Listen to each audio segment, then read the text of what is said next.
Hi, my name is Emily Boyette. I am in the class University and Success of College of Education. I am an aspiring teacher finishing my teaching degree, and the purpose of this video is to inform my audience of my understanding of the professional dispositions of learners by performing a teacher disposition self-assessment video. The dispositions I possess to be a successful teacher are the following: compassion and dedication, professional conduct, and respect diversity of others. I would like to start with the respect diversity of others. I do this on a daily basis. I have a student currently in my classroom that does not celebrate holidays or birthdays. The parent at open house informed me that if we do parties or activities related to holidays, to let her know ahead of time and she will not bring her child to school. I have respected that and informed my parent of the things that my school and my class does as a whole. I also make sure that my lessons are not excluding the others who do celebrate holidays while still including the ones that don't with a different lesson plan. For example, my school does a character parade walk on Halloween. This is the chance for students to dress up in costumes or characters from books that they've read throughout the year. They do this as a grade level, so each grade level will walk around the class or the school and let us see their costumes. I let my parent know because she was not informed because we did not have a newsletter that went out informing her of the events that are going to take place next week. She did appreciate the fact that I took the time to inform her, and she did let me know that she will not bring her, but she did thank me very much. The next one I would like to talk about is professional conduct. As a teacher, we have the model code of ethics that we need to follow. Being dressed for success, being on time, maintaining a professional teaching of standards, and being a role model for those around you are the highlights that I have seen. I have been in the teaching realm for 7 years as many different titles, none of which have changed how I was and still are professionally. I continue to dress in my Sunday best. I respect others and myself by understanding that not everyone has the same morals and upbringing as myself, and we all have bad days. I arrive at least 15 minutes early, and I make sure that I am a positive role model or positive figure in children and adult lives. The next one I would like to talk about is compassion and dedication. I do believe that you can have both, but not only when it suits you. I am naturally a compassionate person, and I wear my heart on my sleeve. I often get told that my heart is too big for my body. Compassion goes beyond wanting to take the hurt away from others.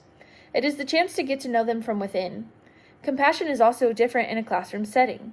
As a teacher, you are constantly caring about your students as a whole and individually.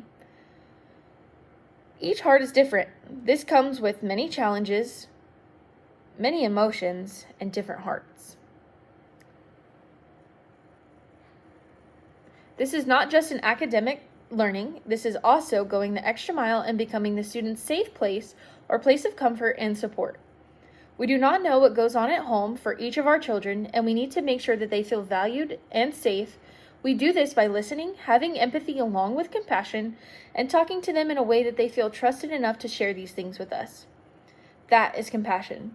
Dedication goes hand in hand with compassion because dedication goes beyond the job and beyond the paycheck. It is the heart for students, the passion for the job, and commitment in their success, not just your own. The dispositions that I need to work on before my first official year as a teacher are reflection and advocacy. Here is why. Reflection needs more work because I often look for feedback on things that I am doing within my classroom or on my assignments. This is just my reassurance, and I need to make sure that what I am doing is being effective.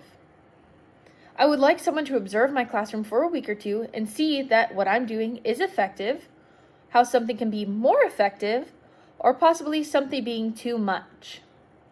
When I gain that feedback, I can use this and repurpose my plan in my classroom and make it stronger for not only myself, but my students as well. Advocacy, I haven't had too much to advocate for yet, as opposed to resources for my classroom. However, when the time comes, I would like to be prepared. So I have already started advocating by building positive relationships with my students and their parents. I am an ESC teacher, so I prioritize the needs of all students' IEP goals as a whole and individually. Teachers should display many things. The 3 that I think should be within the top 5 are patience, adaptability, and preparedness. Patience is not something that is given. You are either natural or it's learned over time. Being a teacher, you need to have a lot of patience, not only with students, families, but also administration and your coworkers. Adaptability is teaching in the ability to adjust your ways of teaching, strategies, and needs to change things in the classroom. Things can be unpredictable, and you need to be able to adapt to change in a positive way. This also goes hand in hand with preparedness. I know it is hard to be prepared for everything, hence why being adaptable is important. Be prepared to adapt, be prepared for anything thrown your way, and be prepared for whatever comes your way. This is my understanding of the professional dispositions of learners. Thank you so much, and I look forward to seeing you all as teachers.